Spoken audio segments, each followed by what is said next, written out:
هاد أطيب طبق تسوينه دجاج بالفطر والكريمة، كلش سهل وطيب. شوفي الصوص شلون خاطرة، يعني الكريمة البيضة. شوفي الحبة تبع الفطر شلون. هلو، اليوم نسوي صدر الدجاج بالكريمة والفطر، يعني طبق كلش خفيف وكلش سهل وطيب. عن المكونات: صدر دجاج، بصل، هاي البصلاية ما راح اسويها كلها، نصها بس، ثوم، فصين ثوم، بهارات ملح وفلفل اسود، عنا زبدة، عنا فطر، هاي تبع العلب الفطر، واحط معه فطراية واحدة طبيعية. هاد هم المكونات. تقصين الدجاج يعني هيك طويل او قصير عادي، والبصل والثوم. تجيبين طنجرة تحطي فيها الزبدة تذوب الساعة.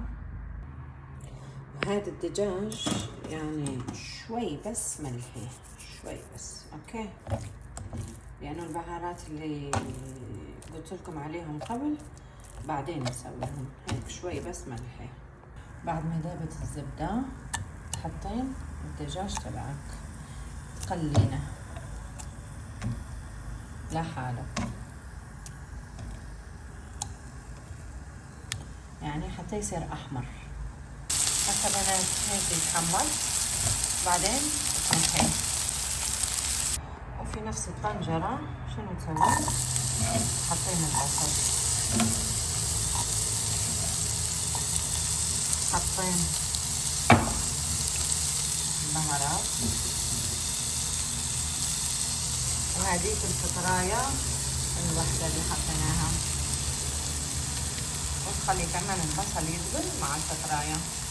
خليه يتقلزين وغطيه بدون ما تضيفي اي شيء. هسه شوفي مشان ما ينحرق لك البصل، اوكي، لانه ما حطينا زيت، حطينا بس زبده، حطي ربع كيس مي وخليه ينطبخ براحته. هيك ربع كيس مي بس، اوكي.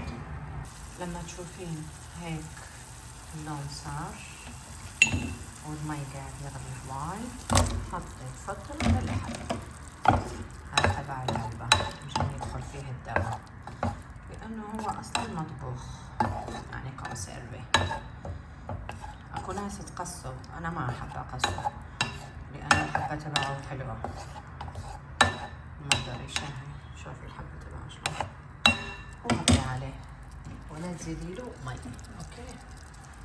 بعد ما دخل الدواء في الفطر تحطين الدجاج اللي خليتيه، شنو تسوين؟ حطين هيجي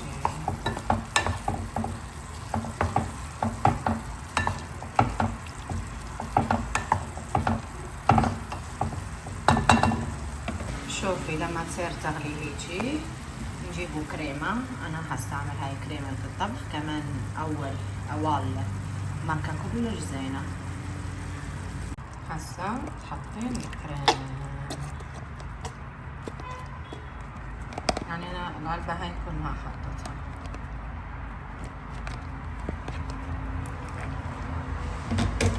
وتخلطيها زين. لما تغلي تطفين عليها،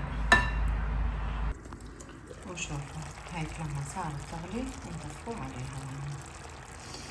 شوفوا راح تفضل، شوفوا النهاية شلون هيك صارت، يعني كلش سهلة.